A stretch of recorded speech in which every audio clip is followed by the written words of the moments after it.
Welcome back. Time to shine. Tampa, Florida. Can't wait for the big game coming up on CBS with the Buccaneers and the Kansas City Chiefs. We are pumped to have my guy London Fletcher joining us right now here on Time to Shine. And Fletch, we appreciate the time as always, my friend. And look, you won a Super Bowl with the Rams. What is it like to play in the single biggest game on the planet? I'll tell you what, Adam.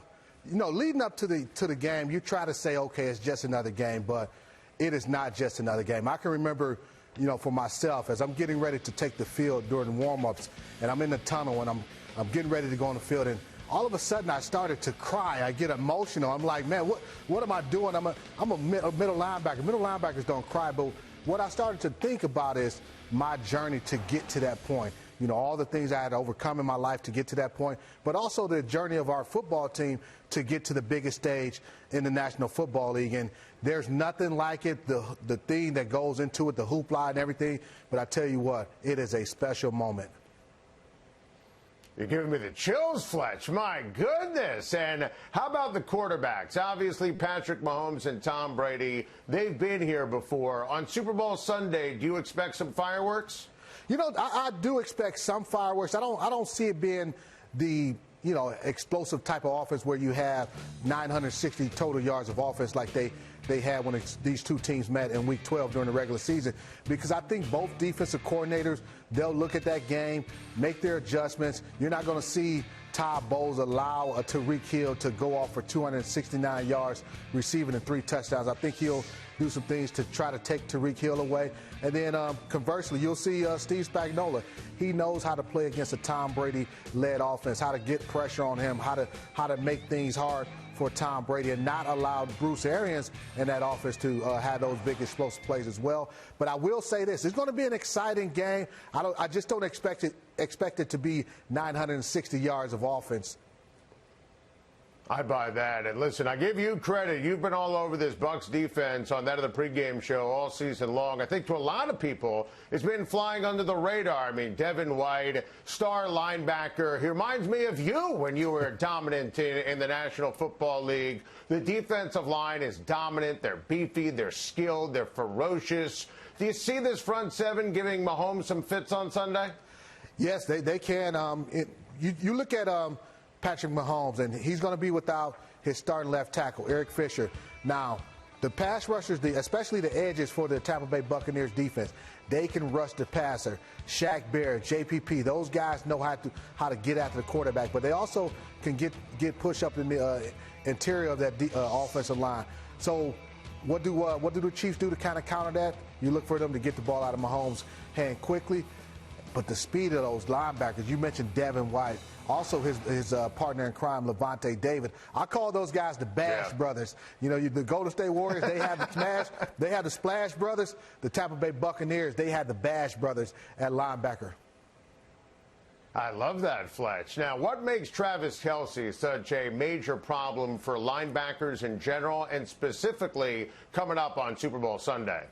Well, when you look at a guy like Travis Kelce, most linebackers aren't athletic enough to be able to cover him, to match his route running skills. He runs routes like a wide receiver. He's very elusive.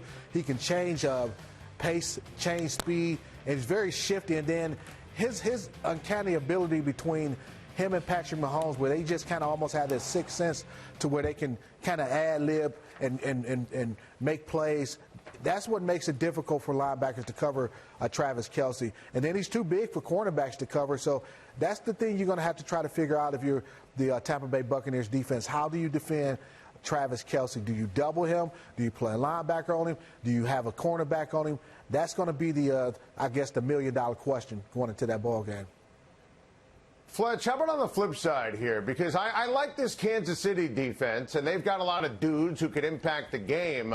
But listen, the Bucs defense, they are loaded with countless weapons for Tom Brady. So break it down for us. How can this Chiefs defense slow down the Tampa Bay Buccaneers offense? Well, as I mentioned, Spagnuolo, he's had success slowing down offenses. You think about the 2007 Giants defense that he coordinated that was able to beat New England Patriots and Tom Brady. First and foremost, I think you have to get pressure in the face of Tom Brady up the middle. Chris Jones, one of the most disruptive pass rushers in the National Football League. He doesn't have the big sack numbers, but he has a ton of pressure. And then they have another guy, in Frank Clark. He can get to the quarterback, rushing the passer. And I look for them to use that moving part they have in Tyrann Mathieu.